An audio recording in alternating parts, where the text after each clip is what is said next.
bénissons le Seigneur ce matin pour la grâce qu'il nous accorde de nous retrouver ensemble. Et je voudrais souhaiter un très bon début de week-end à chacun d'entre vous. Et nous sommes dans la joie d'être au service du Seigneur. Pour ceux qui sont de la communauté du Rocher, nous sommes à la 5e journée de notre temps de jeûne et prière. Que Dieu vous fortifie pour que nous puissions tenir le coup jusqu'au 7 février. Ce matin, je voudrais continuer avec le même thème sur lequel nous sommes en train de travailler depuis la reprise des cours. Nous sommes en train de parler de passer de l'autre côté ou allons de l'autre côté. Mais ce matin, j'aborderai un sous-thème que j'ai intitulé « Comment atteindre la prochaine dimension ?» Comment atteindre la prochaine dimension. Voilà les sous-thèmes de notre grand thème « Passer de l'autre côté ». Mais ce matin, je parlerai de comment atteindre la prochaine dimension. Le texte est le même, c'est le texte de base, dans le livre de Matthieu, chapitre 14, à partir du verset 22 jusqu'au verset 33. Peut-être nous pouvons le lire ensemble. Aussitôt, après, il obligea les disciples à monter dans la barque et à passer avant lui de l'autre côté, pendant qu'il renverrait la foule. Quand lui renvoyait, il monta sur la montagne pour prier à l'écart. Et comme le soir était venu, il était là seul. La barque, déjà au milieu de la mer, était battue par les flots, car le vent était contraire. À la 4e veille de la nuit, Jésus alla vers eux, marchant sur la mer. Quand les disciples le virent marcher sur la mer, ils furent troublés et dirent, c'est un fantôme. Et dans leur frayeur, ils poussèrent des cris. Jésus leur dit aussitôt, rassurez-vous, c'est moi, n'ayez pas peur. Pierre lui répondit, Seigneur, si c'est toi, ordonne que j'aille vers toi sur les eaux. Et il dit, viens Pierre, sortit de la barque et marcha sur les eaux pour aller vers Jésus. Mais, voyant que le vent était fort, il eut peur. Et comme il commençait à enfoncer, il s'écria, Seigneur, sauve-moi. Aussitôt, Jésus étendit la main, les saisit et lui dit, homme de peu de foi, pourquoi as-tu douté? Ils montèrent dans la barque et le vent cessa. Ceux qui étaient dans la barque vinrent se prosterner devant Jésus et dirent, tu es véritablement le Fils de Dieu. Voilà, mes bien-aimés, nous bénissons la parole de Dieu. Ça, c'est le texte sur lequel nous sommes en train de parler depuis quelque temps. Je disais, passer de l'autre côté. C'est à l'impératif, c'est une obligation de changer de position. Je disais, le sous-thème, c'est comment atteindre la prochaine dimension. Dieu ne t'appelle pas à être statique. Dieu t'appelle, Dieu nous appelle à changer de position. Cette année, en 2021, Dieu veut que tu atteignes une autre dimension dans ton ministère, dans ton business, dans tes relations. Dieu veut que tu ailles au-delà de ce que tu as déjà atteint jusqu'à aujourd'hui. Alors le texte que nous venons de voir, j'aurais d'abord voulu donner une petite parenthèse. Nous avons vu que lors de cette traversée, il y a eu des problèmes. Lors de la traversée, il y a eu des problèmes, il y avait un vent contraire, quand bien même le Seigneur leur avait demandé d'aller de l'autre côté, mais il y avait des problèmes. Mais qu'est-ce qui avait fait que le problème s'arrête? C'était la présence de Jésus. Il n'y a pas de traversée, il n'y a pas de prochaine dimension sans la présence de Dieu. C'est Dieu d'abord qui est à la base, c'est notre communion avec Dieu. C'est sa présence dans notre vie qui nous aide à atteindre la prochaine dimension. Je reviendrai là-dessus après. Mais regardons d'abord, je parlerai avec vous ce matin de plus ou moins 10 grands principes. Je parlerai des 10 grands principes qui peuvent nous aider à atteindre la prochaine dimension. Nous avons vu, le Seigneur leur dit, passer de l'autre côté. Et lors de la traversée, il y a eu un problème, mais quel est le premier principe? Le premier principe est très facile. Dans le verset, plutôt au verset 26 et 27, quand les disciples virent marcher sur la mer, ils furent troublés. Il dit, c'est un fantôme.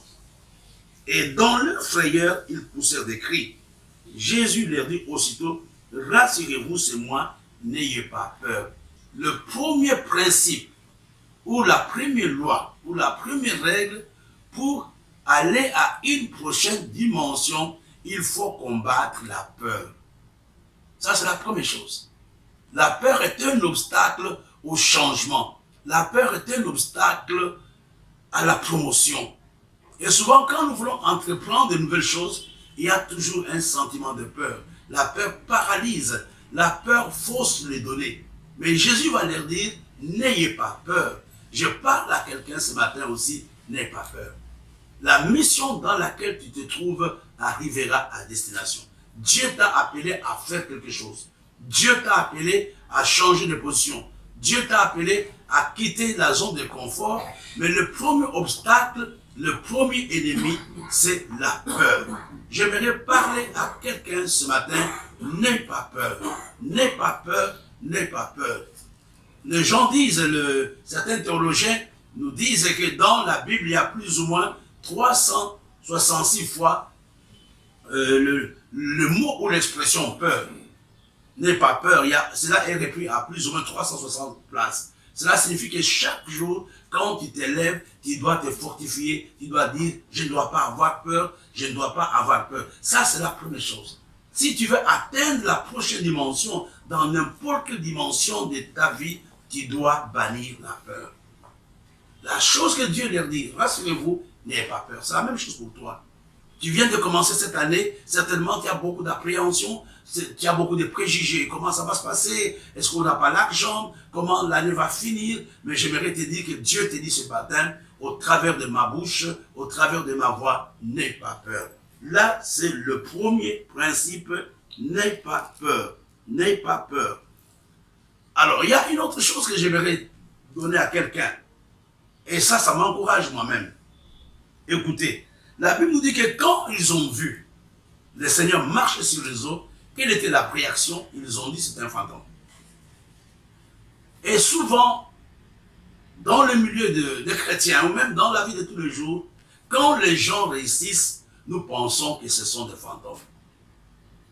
J'aimerais dire à quelqu'un que celui qui marche sur les eaux, celui qui a réussi à faire cette entreprise, n'est pas un fantôme, c'est un homme comme toi. C'est un homme comme toi, ou simplement. Peut-être rapproche-toi de lui pour la question, qu'est-ce qu'il a fait pour qu'il puisse avoir ce grand succès? Aujourd'hui, surtout dans le milieu des pentecôtistes, quand un pasteur fait la percée, on dit, il a la magie, il a la sorcellerie, il a ceci. Quand quelqu'un, dans une famille, quelqu'un a fait de bonnes affaires, on va les traiter de fantômes, on va dire non, cet homme vraiment, il a sacrifié son papa, il a sacrifié sa femme, etc. Les gens qui réussissent ont le même sang que toi. C'est un sang rouge comme le tien. Ce ne sont pas des fantômes. Tout ce qu'il te faut simplement, c'est de pouvoir oser. Pierre n'a pas voulu accepter ce que les gens disaient. Pierre n'a pas voulu aussi considérer Jésus comme un fantôme. Il a dit, si c'est vraiment toi, ordonne que je vienne. Pierre avait pris le risque de quitter la barque. Je n'aimerais pas que tu tombes dans ce piège. Quand quelqu'un réussit, c'est un fantôme. Quand quelqu'un réussit, il est dans la Rose-Croix. Quand quelqu'un réussit, il est franc-maçon. Quand quelqu'un réussit, non, il a mélangé le ministère avec la sorcellerie, etc. Non, non, non, ce n'est pas un fantôme. Je connais beaucoup d'hommes de Dieu qui ont réussi. Et souvent, les gens, les tierces personnes racontent n'importe quoi sur leur vie. Non, il a trempé, il a fait ceci, non. C'est le produit du travail. C'est le produit de la prière. Ce n'est pas un fantôme. Mets-toi au travail. Au lieu de passer le temps à juger les autres que ce sont des fantômes. Non, Jésus n'était pas un fantôme, mais il était en train de marcher sur les eaux. Il y a un seul de tous les disciples, c'était Pierre. Il a dit non, moi je ne vais pas croire à ce que les gens disent ici. Si c'est vraiment toi, ordonne que je vienne vers toi. Quand quelqu'un a réussi, le secret que je peux te donner, si tu veux vraiment marcher sur les eaux, si tu veux avoir le succès, rapproche-toi des gens qui ont réussi. Rapproche-toi des gens qui font mieux que toi dans ton domaine. Pose la question, comment as-tu fait pour faire ceci? Comment as-tu fait pour faire cela? Et Dieu, ou bien la personne, sera capable de te donner la réponse. Pierre n'a pas accepté le bruit qui s'est passé dans la barque. Pierre n'a pas dit c'est un fantôme. Pierre a dit si c'est vraiment toi le Seigneur, j'aimerais que je vienne. Cette année, ose mon frère, prends le risque. Essaye de faire ce qu'ils font. Aujourd'hui, tu es en train de critiquer ceux qui réussissent, mais tu es entre les 4 murs de l'église, comment veux-tu que tu puisses avoir le succès? Va aussi à la radio, va à la télévision, ose faire ce que les autres font. Tu verras si tu n'es pas capable de marcher sur les eaux. Pierre a dit à Jésus, ordonne que je vienne vers toi. Les gens qui réussissent ont le même sang que toi. Les gens qui réussissent, ce sont des Africains comme toi. Les gens qui réussissent, ce sont des Camerounais comme toi. Les gens qui réussissent, ce sont des Gabonais, des Congolais comme toi. Tu peux aussi marcher sur les eaux. Tu peux réussir. Ose cette année simplement. Ose cette année, tu verras si tu n'es pas capable de faire ce que les autres font. Mets de l'ordre dans ta vie. Conçois des programmes. Mets-toi à évangéliser. Mets-toi dans l'évangélisation par le média. Sois dans l'excellence. Parle aussi comme les autres. Aie des émissions à la radio, aie des émissions à la télévision. Tu verras que les autres ne sont pas des fantômes. Tu verras que les autres ne sont pas des fantômes. Ce sont des hommes comme toi. Ce sont comme des hommes comme toi. Alléluia. Ils ne sont pas des fantômes. Le deuxième principe, je n'aimerais pas que tu puisses croire que les gens qui réussissent ont autre chose que ce que toi tu n'as pas. Ce ne sont pas des fantômes. Ils ont le sang comme toi. Ils sont comme toi. Et c'est compte sur la grâce de Dieu. Joseph n'était pas un fantôme, mais il avait réussi par rapport à ses frères. Ses frères ne l'ont même pas reconnu, mais lui les a reconnus. J'aimerais ce matin que tu t'encourages, que tu ne puisses pas accepter le mensonge de la société, croire que toi tu es condamné à échouer. J'étais une fois en mission à Yaoundé avec un de mes fils dans un grand hôtel et j'étais surpris ce qu'il m'avait dit. Il m'a dit, voilà cet hôtel ici, c'est mon collègue de classe. Il a commencé à faire le business quand nous étions en classe de seconde ou de premier, je ne me rappelle plus. Mais il a dit que lui préférait faire le business. Moi, je dis, est-ce que tu le connais? Il m'a dit, oui, je le connais. C'était un ami à moi. Et effectivement, son ami nous avait donné un coup de main. J'aimerais parler à quelqu'un ce matin. Ne sois pas prompt à juger les gens. Ne sois pas prompt à dire que tous ceux qui réussissent, non, Dieu est plus puissant que la sorcellerie. La parole de Dieu est plus puissante que la magie. Quand nous mettons en pratique le principe de Dieu, nous pouvons marcher sur les eaux. Pourquoi tu crois que les gens qui réussissent sont mieux que toi? Non, mon frère. N'aie pas peur. Ose ce matin. Tu n'es pas en face des fantômes. J'étais dans le bureau d'un homme de Dieu quand il inaugurait sa télévision. Mais j'étais surpris, je lui ai demandé comment tu as fait. Il m'a dit ce qu'il faisait. C'était un bosseur. J'aimerais dire à quelqu'un ce matin, tu peux réussir. J'aimerais dire ce matin qu'il faut mettre en pratique le principe de Dieu. Il faut écouter Dieu. Écoute, nous passons au troisième principe. Pierre lui répondit, Seigneur, si c'est toi, ordonne que j'aille vers toi sur les eaux. Et il dit, viens. Pierre sortit de la barque. Le troisième principe, on ne marche pas sur les eaux si on n'a pas encore écouté la voix de celui qui nous dit, viens. Le véritable problème, nous nous lançons dans les activités sans l'accord de Dieu. Si Pierre avait marché sur les eaux, c'est parce que Jésus lui avait dit, viens. Pierre avait écouté la voix de Jésus qui lui disait, viens, et Pierre avait obéi à la voix de Jésus. Je voudrais ce matin, peut-être tu pries, peut-être tu jeûnes, que tu prennes un temps pour écouter Dieu. Si c'est Dieu qui t'a ordonné d'aller de l'autre côté, obéis, n'aie pas peur. Sois capable d'écouter la voix de Dieu. Il te dit, essaye, tu verras ce que je suis capable de faire. Il faut essayer, il faut essayer, il faut essayer. Je me rappelle, il y a quelques années, j'étais dans un pays, j'étais invité comme enseignant. Et quand je suis arrivé dans ce pays, c'était un grand programme. Et quand je suis arrivé dans ce pays, l'évangéliste qui devrait prêcher à la croisade n'était pas là. Et l'ami qui m'avait invité me dit, ah, Floribert, le pasteur n'est pas là, l'évangile n'est pas là, mais c'est mieux que toi, tu puisses prêcher à la conférence, que tu puisses prêcher à la croisade en plein air. Je lui dis, écoute, moi je ne suis pas évangéliste. Je suis pasteur, je suis enseignant, je préfère m'occuper de conférences, comme tu me l'as dit, mais aller à l'évangélisation, aller à la croisade, je ne suis pas prêt. Il me dit, Dieu me l'a dit. Dieu m'a dit que pour couvrir l'absence de l'autre, toi, demande à Maui d'aller prêcher. J'ai dit, non, Dieu ne t'a pas dit ça. Il m'a dit, Dieu me l'a dit. Et j'ai paniqué, j'ai eu peur. Je vais écouter, on n'a pas beaucoup de temps. Le soir, je suis parti quand même. Il s'agit du bishop de Josué Aounou de Cotonou. C'était une histoire authentique que je vous raconte. Et le stade était plein de gens. Je n'avais jamais prêché dans une réunion publique, etc., hors de la salle. Et quand je suis arrivé, d'abord je l'ai supplié en disant, s'il te plaît, je ne veux pas du tout que... Et les gens avec qui j'étais parti commençaient à pleurer, non, notre pasteur veut mourir, etc. Je suis parti à la croisade. Pourquoi? Parce que le pasteur avait obéi à ce que Dieu lui avait dit. Et quand je suis arrivé, je peux vous dire que les choses se sont passées normalement. J'avais peur, mais il y a eu des miracles, il y a eu des guérisons, etc., etc. La chose la plus importante, tu ne peux pas aller à la prochaine dimension si Dieu ne te parle pas. Pour aller à l'autre dimension, sois prêt, non seulement que Dieu te parle, mais il faut que tu obéisses à ce que Dieu te dit. Il y a beaucoup de projets qui échouent, c'est parce que ce n'est pas Dieu qui nous l'a dit. Et nous n'arrivons pas à aller de l'autre côté, c'est parce que Dieu ne nous a jamais rien dit. Pendant ce temps, il nous reste 9 jours pour que le mois se termine. C'est le moment pour toi de saisir le rément de Dieu pour ta vie. Dis Seigneur, pour cette année, qu'est-ce que tu veux que je fasse? Peut-être qu'il te l'a dit en décembre. S'il ne te l'a pas encore dit, j'aimerais que tu l'écoutes. Pierre avait écouté la voix qui disait, viens. À cause de la parole de Jésus, Pierre avait obéi. Et qu'est-ce qui s'était passé? Il avait marché sur le sol. T'encourager là où tu te trouves, que Dieu puisse te parler. Non seulement qu'il te parle, il y a des gens qui connaissent ce que Dieu leur a dit, mais qui ne sont pas prêts à obéir.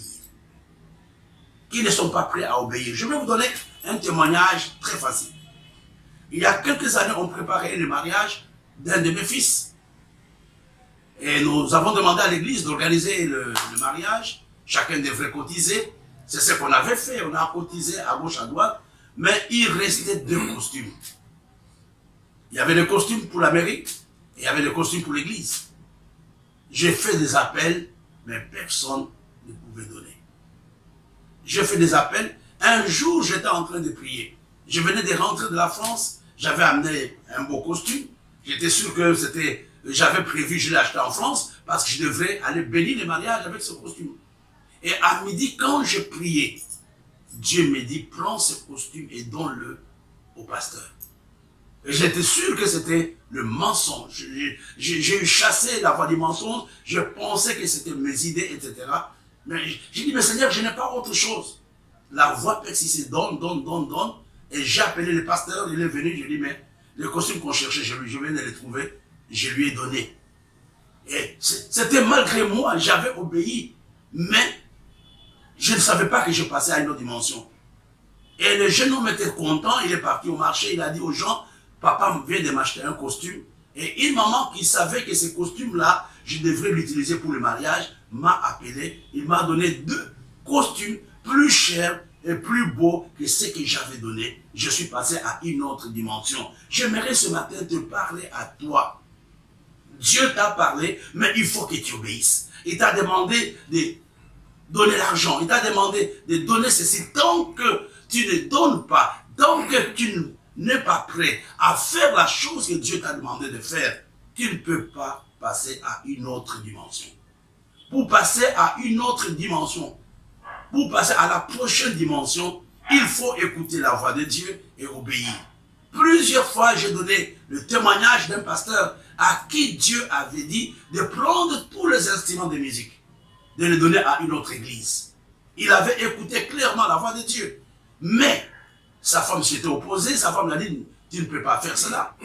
Et quelques temps après, cet homme de Dieu est tombé malade. Il est resté malade pendant 1 an. On a fait toutes les prières, cet homme ne guérissait pas. Un jour, il a suivi une émission à la radio, comme celle-ci, à la télévision. Il disait, écoute, tu es malade parce que tu as désobéi. Fais ce que Dieu t'a demandé et tu verras. Et cette émission s'est passée à plus ou moins 1000 km.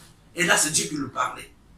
Elle est passée sans consulter sa femme. Il a dit à sa femme, je prends les instruments, etc. Sa femme ne voulait pas. Il a dit, ce n'est pas toi qui es malade, je suis malade. Je prends le risque avec Dieu. Il a appelé les pasteurs pour lui dire, écoute, j'ai les instruments de musique, viens les prendre.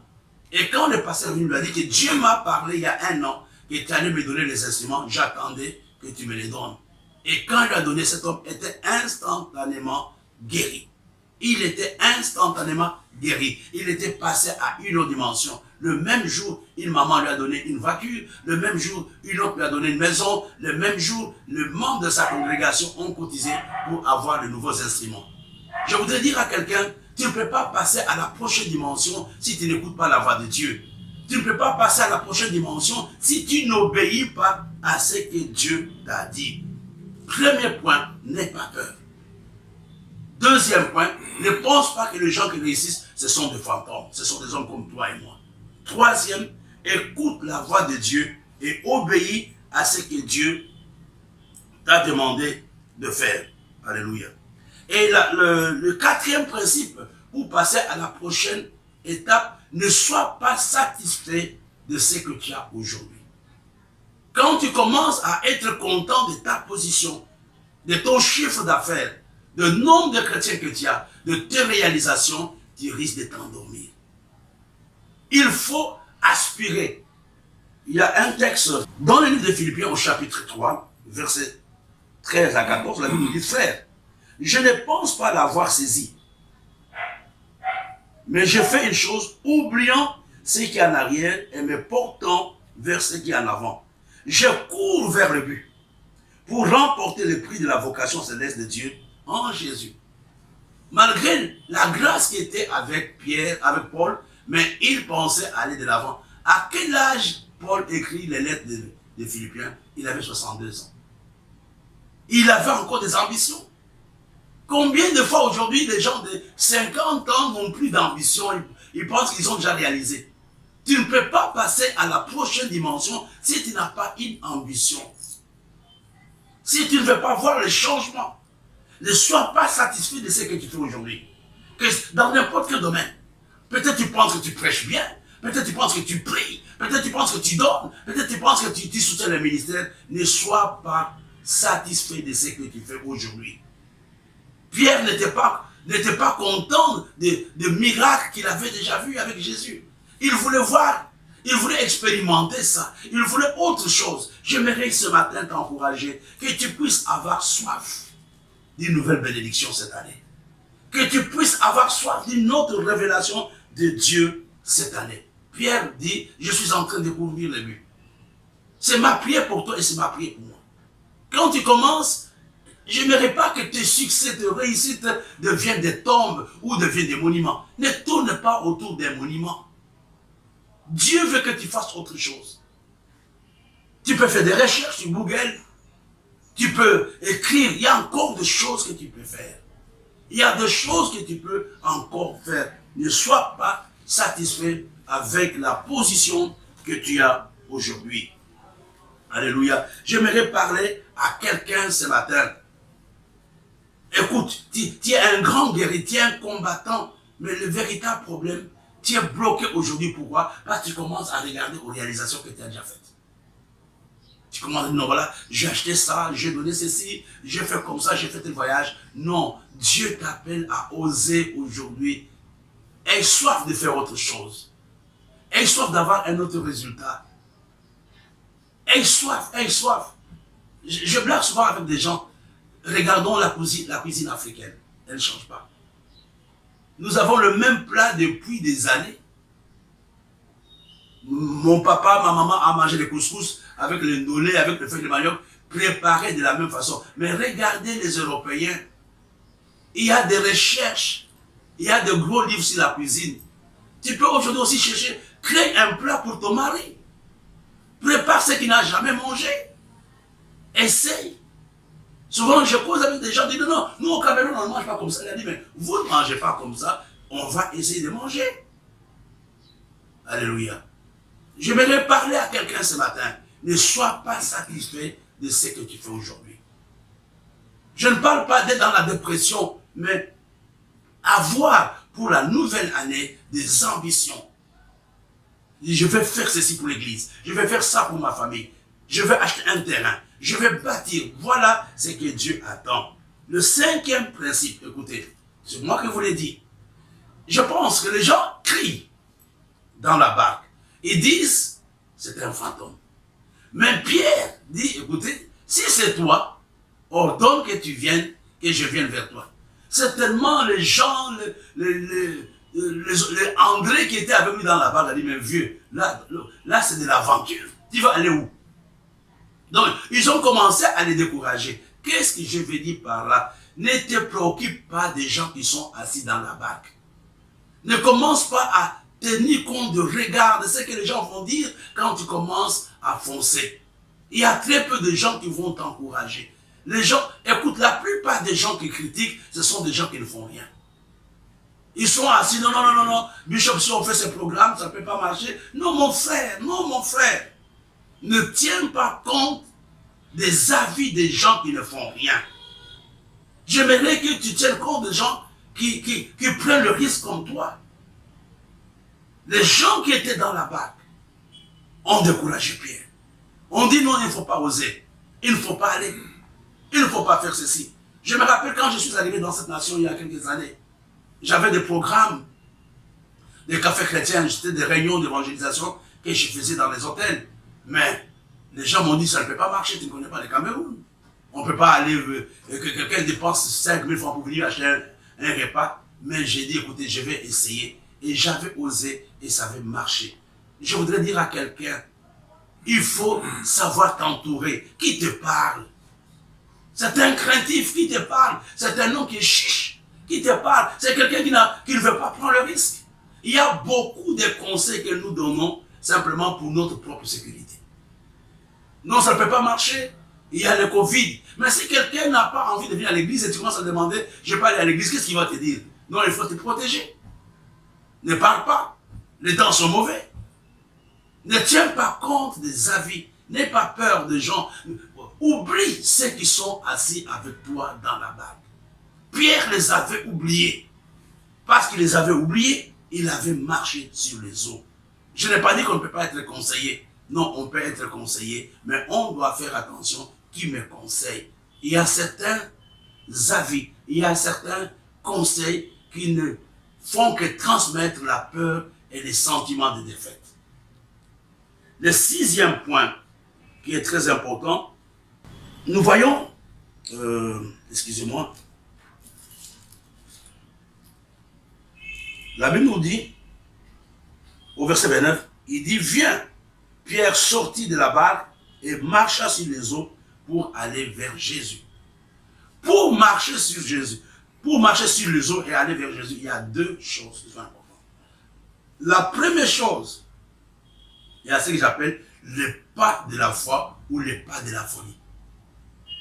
C'était vraiment une folie. Pierre n'avait jamais vu marcher quelqu'un sur les eaux. C'était la première fois. Mais il a fait le pas de la foi qui était en même temps le pas de la folie. Oser aller de l'autre côté.